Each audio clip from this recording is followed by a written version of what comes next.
Bonjour et bienvenue sur Testcars pour l'essai aujourd'hui d'un véhicule au gabarit massif qui passe à peu près partout et dispose de tout le confort nécessaire. J'aimerais tout d'abord vous parler du lieu de tournage. Situé en Meurthe-et-Moselle, nous sommes sur l'ouvrage de Fermont qui est un ouvrage fortifié de la ligne Maginot. Comptant 9 blocs et construit à partir de 1931, il a été abîmé par les combats de juin 40 avant d'être réparé au début de la guerre froide. Pour rentrer quelque peu dans le détail, sachez que l'ouvrage est composé en surface de 7 blocs de combat et de 2 blocs d'entrée, avec notamment en souterrain une caserne, une cuisine, un poste de secours ou encore du carburant, des installations de ventilation et de filtrage de l'air, des magasins à munitions et même une usine électrique, le tout relié par des galeries profondément enterrées. Ces galeries mesurent 10 km réparties sur 160 hectares et sont construites au minimum à 30 mètres de profondeur pour les protéger des bombardements. Dernière chose, c'est désormais un musée ouvert au public. Revenons au véhicule qui est le tout nouveau Land Rover Discovery dans sa configuration 7 places. Avant de vous parler du design, sachez qu'il existe 4 niveaux de finition, S, SE, HSE, notre modèle d'essai, et HSE Luxury. Côté motorisation, il existe une offre essence avec le 2 litres 300 chevaux ou le 3 litres 340, En diesel, il y a les 2 litres 180 et 240 chevaux qui équipent notamment notre modèle d'essai pour une consommation raisonnable de 9 litres 5 au 100 km en mixte. En diesel toujours, il existe le 3 litres développant respectivement 211 ou 258 chevaux. On passe au look. Allure puissante et musclée pour ce vrai 4x4 qui dispose d'une calandre Atlas avec encadrement noir Narvik, de phares adaptatifs à LED avec signature également à LED, suspension pneumatique indépendante électronique aux 4 roues, jantes 20 pouces à 5 branches doubles, rétroviseur anti-éblouissement et rabattable électriquement avec caméra intégrée, accès sans clé, poignée de porte couleur carrosserie et rail de toit prolongé en finition noire. Toit panoramique et ouvrant, attache remorque pour tracter jusqu'à 3,5 tonnes, ainsi qu'un haillon à ouverture main libre qui intègre la caméra de recul ainsi que les capteurs. Voilà pour l'extérieur. On grimpe à l'intérieur. Les sièges disposent d'une fonction mémoire, saute en cuir Oxford, et chauffant sur 3 niveaux à l'avant ainsi qu'à l'arrière, sur les places extérieures. Faisant partie d'un pack, le pare-brise est également chauffant, tout comme le volant, grâce à cette commande. Très pratique en hiver. La seconde rangée de sièges est rabattable 60-40, coulissante et rabattable électriquement. Je vais vous montrer ça. Ça fait aussi avancer le siège avant. À savoir que la troisième et dernière rangée de sièges est également électrique.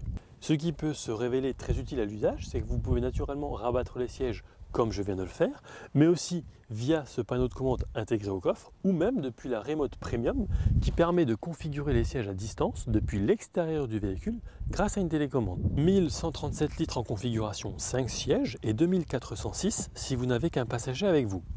Intégré dans cette version HSE, il y a également la partie intérieure du haillon qui est à commande électrique. Je vais vous montrer. Juste là. Ça peut être pratique pour poser des affaires par exemple. On repasse au volant, multifonction et en cuir. La prise en main est très bonne et si la plupart du temps je conduis ce genre de véhicule à 2 mains, il est aussi possible de le faire avec une seule, la direction étant progressive en fonction de la vitesse. Avec aussi l'intégration des palettes. Pas forcément utile encore une fois sur ce genre de véhicule, mais c'est là. Côté multimédia, le système sonore est signé Meridian. Il délivre 380 watts via 10 haut-parleurs ainsi qu'un caisson de grave.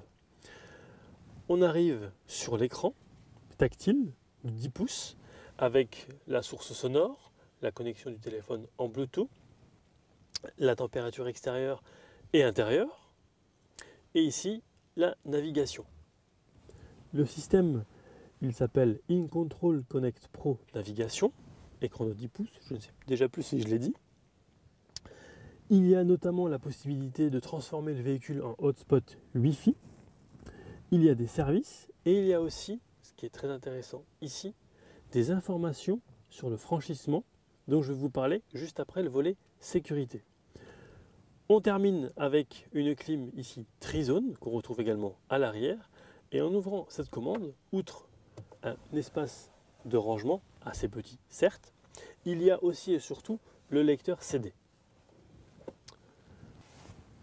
Sous la coudoir centrale, il y a deux prises USB 3, une des trois prises 12 volts réparties au sein de l'habitacle, un emplacement pour la carte SIM, ainsi qu'un port MHL et HDMI. En enlevant ça, on découvre encore un vide-poche assez conséquent, notamment pour y ranger quelques bouteilles d'eau. Au chapitre sécurité, le véhicule dispose du régulateur de vitesse intelligent associé à la reconnaissance des panneaux, du détecteur d'angle mort, de la détection du trafic en marche arrière, du système de contrôle de pression des pneus, de l'alerte de franchissement de ligne qui fait vibrer le volant si par exemple vous déboîtez ou vous doublez sans actionner le clignotant, de l'aide au stationnement en marche avant et en marche arrière, du contrôle dynamique de la stabilité ainsi que du freinage en courbe. J'en ai parlé brièvement au début, ce type de véhicule est vraiment adapté pour passer à peu près partout, je pense que vous pouvez le voir, grâce notamment à cette fameuse suspension pneumatique indépendante électronique aux 4 roues, une boîte de transfert à 2 rapports, plage haute ou basse, qui permet en fait une répartition du couple 50-50.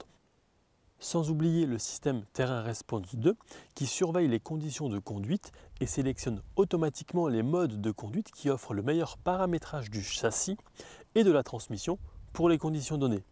En option, il est notamment possible d'opter pour le Wade Sensing, qui est un système de détection de passage à gué qui vous avertit lorsque vous approchez de la profondeur de gué maximale, à savoir 900 mm. C'est utile la nuit ou dans des conditions de faible visibilité. Chose importante et qui équipe ce nouveau Discovery, le blocage du différentiel arrière actif qui fournit une traction et une stabilité accrues pour vous offrir une confiance de conduite incomparable. Côté tarif, ce 7 places démarre à 55 124 € de base, auquel on ajoute 15 042 € d'options et de packs, plus la TVA, pour arriver à un total de 82 338 € prix catalogue.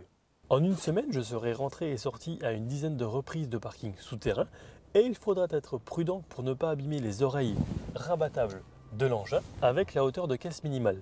Pour autant, rouler en Land Rover est plus qu'une philosophie, je dirais même que c'est une expérience à vivre au moins une fois.